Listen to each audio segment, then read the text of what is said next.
So let's get to quarterbacks. 6 teams. I mentioned it off the top. Steelers, Raiders, Browns, Jets, Giants, Titans. Out of that a little bit because Deshaun Watson's still on the roster. He's obviously had a setback from his Achilles.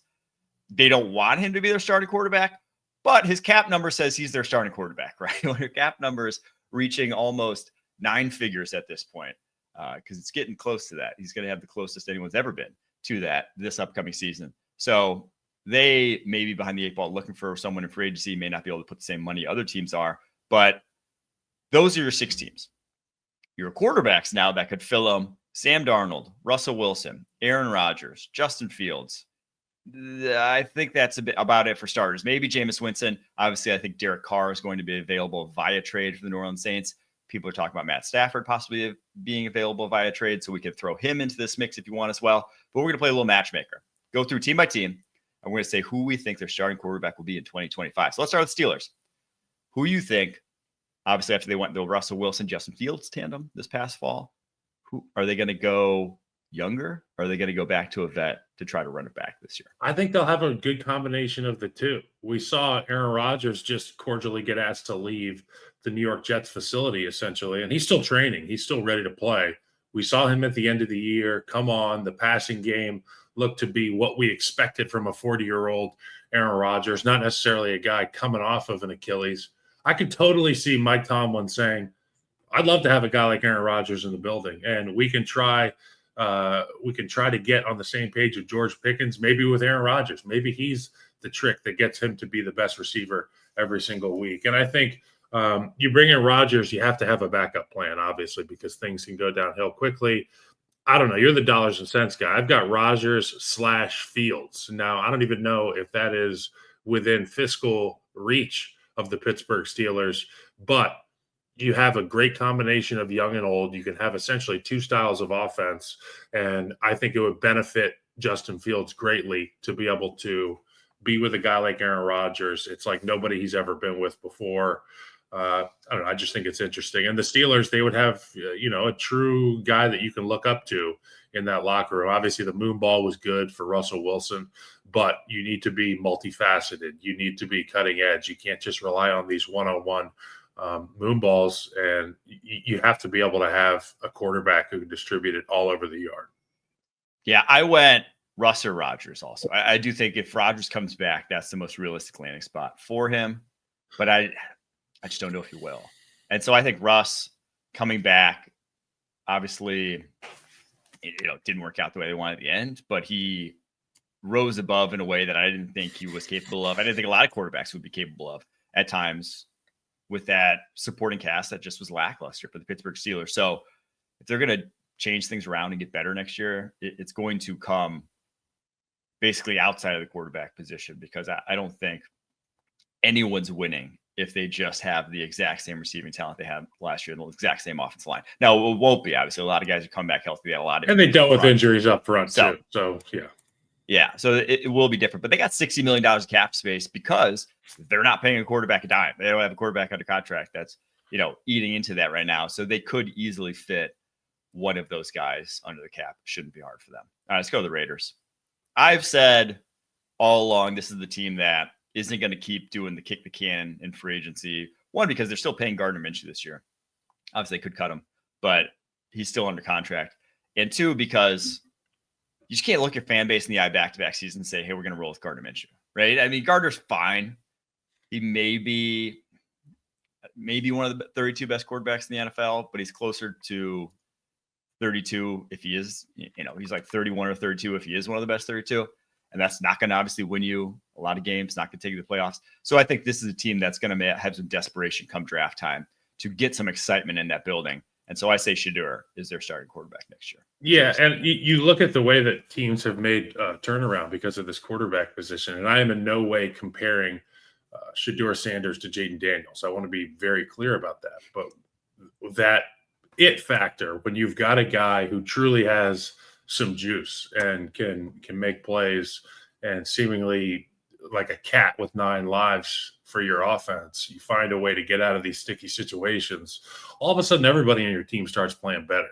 And to your point about kicking the can down the road on free agents, I put in Darnold, but the current situation there from a quarterback standpoint lends to you want somebody with young juice. And I think having Tom Brady as part of the ownership group, he is obviously somebody that wants to, I'm putting words in his mouth, but he wants somebody that's got ice in his veins. And he wants somebody that hasn't shown that they will fold under pressure. And whether you like it or not, Sam Darnold in the biggest moments hasn't been able to step up and fill those shoes of a real winner in those situations. Now, I don't know if it's the whole team or just Sam Darnold, but I wrote Darnold, and then you said Shador, and you've been talking about this for a while. And as somebody who grew up in a house of the son of a silver and black, these people are begging for some juice at the quarterback position. There's a lot of Raider fans who just feel like they are being hamstrung by that position. And since Derek Carr was there slinging that thing all over the yard, they haven't had anybody like that. Shador Sanders, I haven't scouted him as deeply as you have, but it would be exciting for the Raiders, no doubt. And it's just a rookie quarterback moves jerseys, especially 100%. Shador Sanders gets you talked about at minimum. He's the type of player that the media would not ignore if he's doing well. There's certain games. There's certain games on the about. slate you just skip over on Sunday. Not skip over, but emotionally you're not invested because it's name any quarterback that's not one of those top guys, and you're kind of like, just give me the box score, and I'll take a look at the highlights. So of which there won't be many. He at least makes you interesting. He at least gets the fan base engaged. And they got $100 million cap space to play with. They have the second most of any team in the NFL. You could build a lot around him. And if that guy hits, you have something ready to compete, right? If your rookie quarterback hits, you have a team that's ready to compete very quickly with the moves you can make this offseason. All right, let's go to the Browns next. The Browns are an interesting spot because, again, we said, I believe on last week's show, probably the worst cap situation in the NFL after the Saints going forward here. Obviously, that's of their own making. A lot of that's because of Deshaun Watson. Pretty much all that's because of Deshaun Watson. They just can't get that contract off their books for the next couple of seasons. So they can't go out and pay Darnold, right? They can't go out and pay, probably even Russ. I think Russ is going to be out of their price range with what he's going to be asking for. They can't go double-digit millions to a quarterback. So that's why I think their best bet is to kind of just get like a three-man competition in there. I think sign a Justin Fields, who will be cheap. I think pretty objectively, he's not going to be commanding double-digit millions of dollars. Could very well take a prove-it deal with someone if it means that he gets starting role. Justin Fields, and then draft a Jackson Dart in the second round. Top of the second round, they have the first pick in the second round, pick 33. That's obviously been a prime spot. That's where guys like Andy Dalton went. That's where guys like Derek Carr went. That's where Will Levis just went. A lot of times you see that top of the second round. Geno Smith was the top of the second round sort of guy. That feels like the path I'd go from the Browns. Yeah, Number 2 overall pick. I love too rich for a quarterback. In my opinion. Justin Fields to the Browns. it hadn't crossed my mind. But this feels like you've got to, like we talked about, juice and a playmaker, a big, strong, physical guy who doesn't have health issues. It's what you've been lacking. And you ask any guy in the Chicago locker room, you ask any guy in the Pittsburgh locker room, they rave about Justin Fields' leadership and the way that he works. Now, obviously, all the intangibles and the physical traits are something, but the leadership's a big part, and they've been lacking that big time. I wasn't in that locker room, obviously, in Cleveland, but what you show me on film is indicative of what's happening and who you are. And they didn't have the right people in Cleveland, particularly at the quarterback position. You get an opportunity to get like a guy like Fields cheap relative to the other guys. Mm-hmm. Let's go, man. I'm ready to run through a wall with that team. And also with the Cleveland Browns, they have the number 2 overall pick. More likely than not, they're going to trade Myles Garrett. You could use that number 2 overall pick in a quarterback. You might fall in love with Shador. Cam Ward might be there. You might pull the trigger. But you're going to have a ton of picks if you trade Myles Garrett. Maybe not necessarily in this year's draft, but like going forward, you can afford to take like one of those shots on a second or third round quarterback. A lot of teams don't like doing that. The hit rate on it's very low, but the hit rate still is rookie contract for a quarterback if the guy does hit. If you hit Derek Carr, you can make a run at the playoffs. If you hit an Andy Dalton, you can get to the playoffs quickly. It's obviously not as sexy as the franchise guy, but we've seen, every year is a new draft, and sometimes they work out. So I think they're in a position where if you have a ton of picks, you can burn one of those to shoot for the moon on a guy who could be your franchise quarterback. So it's just my feeling of the Browns, because they don't really have the same kind of options that other teams are going to have here in free agency. Let's get to the Jets, where I think we both agree on this one. This feels like, with Aaron Glenn coming over from Detroit and kind of what they did to turn around Detroit, this feels like the landing spot for Derek Carr. That it's almost like Goff was obviously a little earlier on in his career and had gotten to higher highs than Carr did. But it felt like you brought in Jared Goff, obviously made the move with Matt Stafford to bring some stability to the quarterback position at your franchise, knowing that your floor is not terrible, because you have a defense that's so good that you just need to be not terrible on the offensive side of the ball. So that's what this one feels like. And obviously, if you're trading for Derek Carr, it's not a huge money investment. It's not a huge time investment. It's only 2 more years at, less than probably what Sam Darnold's going to get in free agency. So that to me feels like the team that would peg him as a starter, even if, it's realistically not the long-term deal. And it's not going to be Sam Darnold again. Yeah, exactly. And they can't sign Sam Darnold. I thought about that for a second. I was like, you know what? The prodigal son returns. No, the pattern is full. We are all good on Sam Darnold in New York. Aaron Rodgers coming back is more likely than Sam Darnold. I don't see that happening. Derek Carr, though, 100%. I mean, you get veteran presence in there immediately who can take on the culture that Coach Glenn wants to instill in that locker room. And Derek's a guy that understands you got to play that role, and you have to be an amoeba. And he's been on a ton of staffs. He's been under a ton of staffs before. So if Aaron Glenn is the guy that's advertised as the head coach, then Derek Carr will enjoy the messaging and will be able to convey that to the offensive side of the ball. All right, let's get to the Giants, where, man, I know Giants fans want a quarterback in the draft, and I sympathize. I would too. I after what they went through in the DJ era, you want a bigger swing of the bat. I feel like even when they drafted Daniel Jones, his quote unquote upside was always this kind of average NFL starter. It was, you had to almost talk yourself into him from day one. And obviously he had that amazing week 1, his rookie year, but that ended up being like the highlight of his entire career with the Giants.